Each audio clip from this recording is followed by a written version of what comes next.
Hello students, आज हम फिर से हमारे जो आरपीएससी इनसाइट का चैनल है उसका पार्ट 8 लेकर के उपस्थित हो गए हैं। और आज हम सवाल करेंगे सेकेंड ग्रेड टीचर एग्जाम 2024 का जो ग्रुप बी का पेपर था, प्रीवियस ईयर के क्वेश्चन सॉल्व करेंगे, क्वेश्चन 21 से लेकर के 40 तक।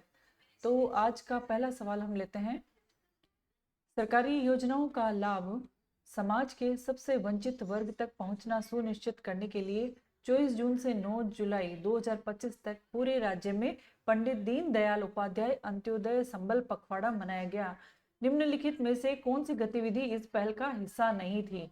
तो 24 जून से लेकर के 9 जुलाई 2025 तक राजस्थान के अंदर यह एक पखवाड़ा मनाया गया था जिसका नाम था पंडित दीनदयाल उपाध्याय अंत्योदय संबल योजना। सरकारी योजनाओं का लाभ वंचित वर्गों तक पहुंचाने के लिए इसका उद्देश्य था। और इसमें कौन सी गतिविधि शामिल नहीं थी? वो थी कर्मचारियों के मामलों का निपटारा करना, ये गतिविधि नहीं थी। और कौन कौन सी गतिविधियां थी? पशु टीकाकरण उसके अंदर था, मृदा स्वास्थ्य कार्ड वितरण उसके अंदर था, जल कनेक्शन था, लेकिन कर्मचारियों के मामलों का निपटारा उसके अंदर नहीं किया गया था। तो 21वें सवाल का सही ऑप्शन हो जाएगा। तो आप भी मेरे साथ ये सवाल को हल करते चले जिससे ये पता चल सके कि हमारी जो तैयारी वो किस स्तर की है। अब सवाल है अगला 22वां, रामाश्रय वार्ड के बारे में निम्नलिखित कथनों पर विचार कीजिए। पहला, 14 मार्च 2024 से बुजुर्गों के स्वास्थ्य की उचित देखभाल और अस्पतालों में सम्मानजनक उपचार हेतु राज्य के जिला अस्पतालों में रामाश्रय वार्डों का शुभारंभ किया गया है। बुजुर्गों की देखभाल के लिए रामाश्रय वार्डों में निजता सुरक्षित सुनिश्चित करने के लिए पर्दे लगे 10 फाउलर बेड है। पुरुष और महिलाओं के लिए 5-5 आरक्षित भी किए गए हैं। अब इसमें से हमें सही आंसर बताना है।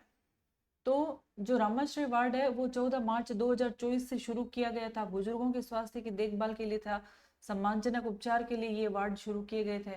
और उसमें पर्दे लगे 10 फाउलर बेड है, पुरुष और महिलाओं के लिए 5-5 आरक्षित किए गए। दोनों ही कथन सत्य हैं। तो ऑप्शन 3 का जो 22वें सवाल का जो ऑप्शन 3 है वो हमारा सही उत्तर हो जाता है।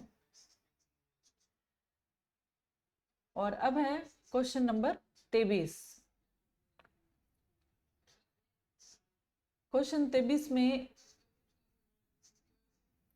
पूछा गया है, गुर्जर समाज सहित अति पिछड़ा वर्ग यानी एमबीसी की मांगों की समीक्षा करने के लिए जून 2025 में 3 सदस्यीय कैबिनेट समिति में कमेटी गठित की गई थी, जिसमें से कौन शामिल नहीं है? 3 सदस्य थे, इसमें चौथा सदस्य जो है वो कौन नहीं था? तो उसमें ऑप्शन 4 यानी जोराराम कुमावत नहीं थे। और कौन 3 सदस्य थे? जोगाराम पटेल उसके अंदर थे, और जवाहर सिंह बेडम थे, अविनाश गहलोत थे, लेकिन जोराराम कुमावत उस कमेटी में शामिल नहीं थे। तो 23वें सवाल का ऑप्शन चौथा सही है। अब है 24वां सवाल। 1 जुलाई से 10 जुलाई 2025 तक देहरादून में आयोजित India open competition NR event 2025 में राजस्थान के सुखमन सिंह ने किस वर्ग में दूसरा स्थान प्राप्त किया था? तो सुखमन सिंह ने 10 metre air pistol deaf man individual में दूसरा स्थान प्राप्त किया था। सुखमन सिंह ने प्राप्त किया था। ठीक है, तो 24वें सवाल का भी ऑप्शन 3 सही है। 25वां सवाल, जून 2025 में सहकारिता विभाग राजस्थान के द्वारा निम्नलिखित शहरों में से किस में पहली बाइक ऑन रेंट सेवा को कोऑप राइड का शुभारंभ किया गया था? सहकारिता विभाग राजस्थान के द्वारा शुरू किया गया है। और कौन से शहर में सबसे पहले शुरू किया गया था? तो इसका सही आंसर है उदयपुर के अंदर कोऑप राइड का पहली बार शुभारंभ किया गया है। और यह किया गया है सहकारिता विभाग ने किया गया। इसके अंदर बाइक ऑन रेंट दी जाती है उदयपुर में। तो 25वें सवाल का ऑप्शन 4 सही है। अब आता है क्वेश्चन 26। सवाल खेल से संबंधित है।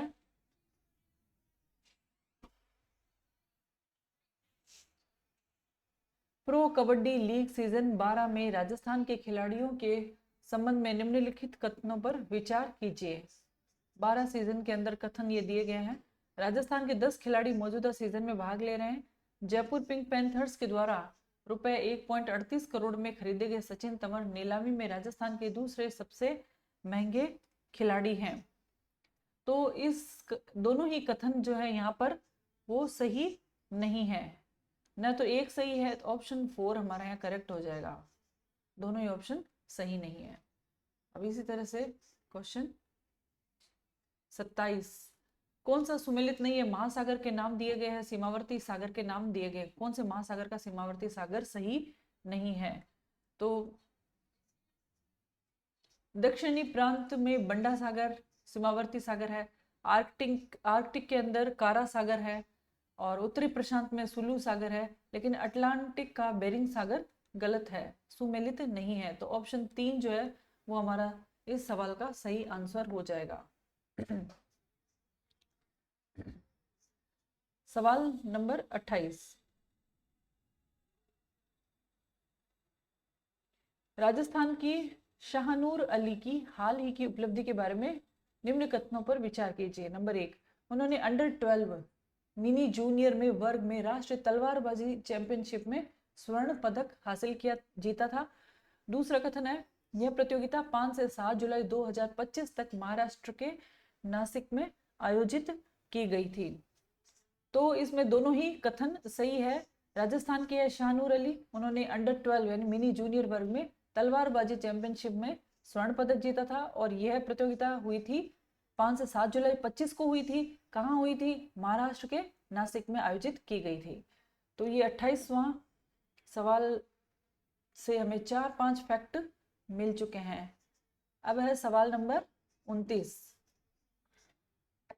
एक सवाल से हम 3-4 चीजें सीख सकते हैं अगर हम सही से एनालिसिस करते हैं। तो सवाल नंबर 29 है, डोलड्रम निम्नलिखित में से किन अक्षांशों के मध्य स्थित है? तो यहाँ ऑप्शन सही है चौथा, 5 डिग्री उत्तर से लेकर के 5 डिग्री दक्षिण तक डोलड्रम स्थित है। तो ऑप्शन चौथा 29वें सवाल का सही है। अब है सवाल 30, सवाल नंबर 30, निम्नलिखित कथनों पर विचार कीजिए, नीचे दिए गए कूट से सही उत्तर का हमें चयन करना है। नंबर 1, बर्टलैंड रिपोर्ट वर्ष 1987 में प्रकाशित हुई थी। बी, एजेंडा 21 रियो शिखर सम्मेलन से संबंधित है।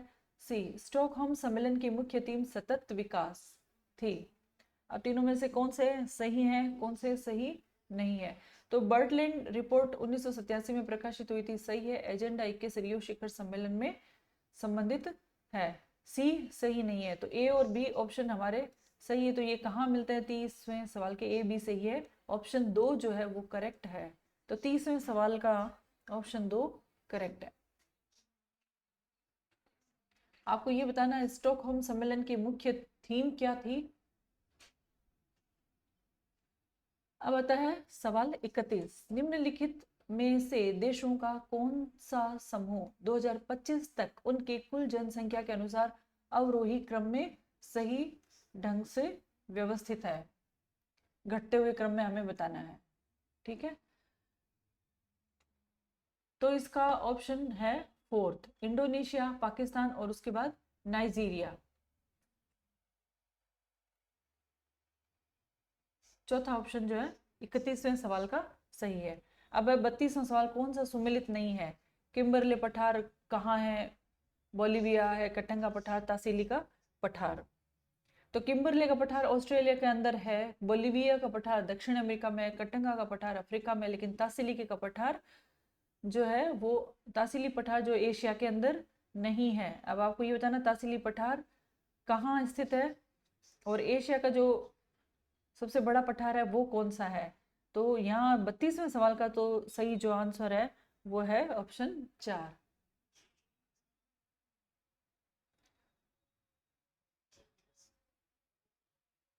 सवाल नंबर 33, अक्टूबर नवंबर में तमिलनाडु के ऊपरी तट पर वर्षा होती है। कौन सी वर्षा होती है अक्टूबर नवंबर में तमिलनाडु के ऊपरी तट पर?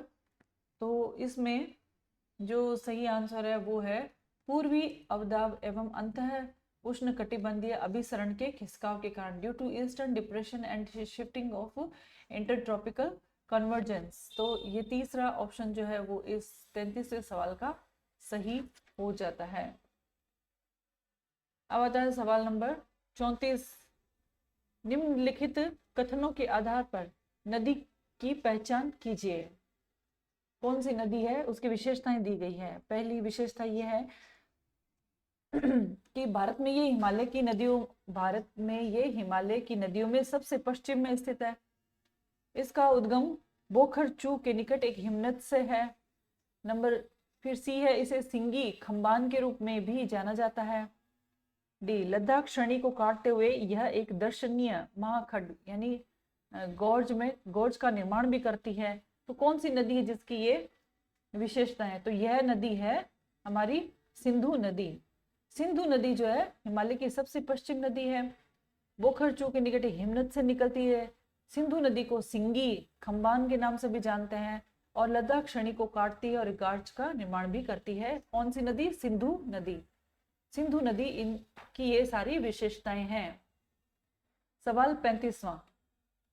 भारतीय वन सर्वेक्षण रिपोर्ट 2021 के अनुसार निम्नलिखित राज्यों केंद्र शासित प्रदेशों में से किस में पश्चिम बंगाल के बाद मैंग्रोव वन क्षेत्र का सबसे बड़ा क्षेत्र है? मतलब पश्चिम बंगाल में तो है ही मैंग्रोव, लेकिन 2021 की जो वन सर्वेक्षण भारत की जो रिपोर्ट आई है उसमें केंद्र शासित प्रदेशों में किस में सबसे ज्यादा मैंग्रोव वन है, सबसे बड़ा क्षेत्र कहाँ है? तो यह है गुजरात के अंदर। चौथा ऑप्शन सही है। पश्चिम बंगाल के बाद जो केंद्र शासित प्रदेशों में से सबसे बड़ा मैंग्रोव वन क्षेत्र गुजरात में है।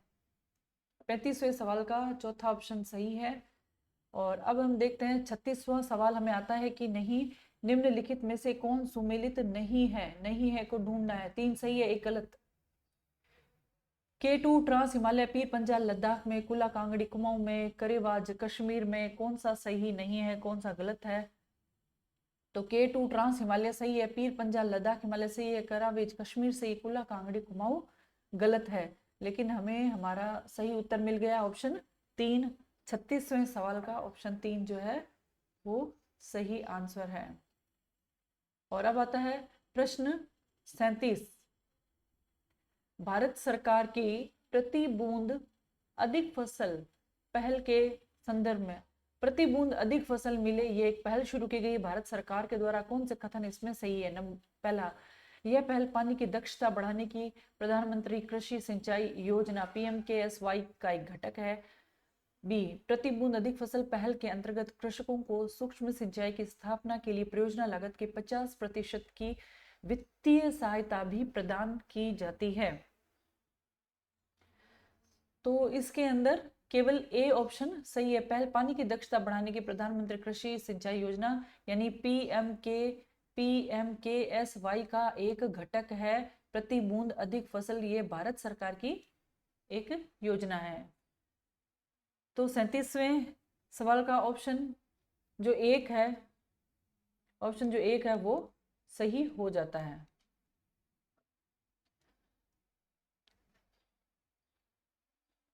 38वां सवाल है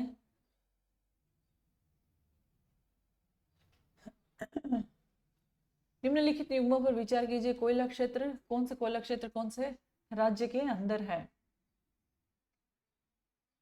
तालचर ओडिशा में है, झरिया पश्चिम बंगाल में, कोरबा छत्तीसगढ़ में नहीं है।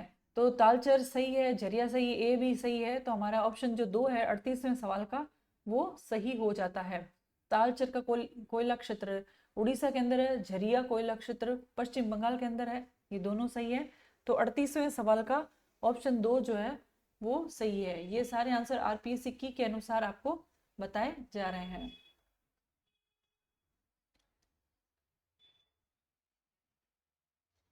और अब है सवाल नंबर 39। भारत की समृद्ध सांस्कृतिक विरासत और शानदार ऐतिहासिक स्थलों को प्रदर्शित करने के लिए थीम आधारित सर्किट रेलों के रूप में पर्यटन को बढ़ावा देने के लिए निम्नलिखित में से किन रेलों को प्रारंभ किया गया है?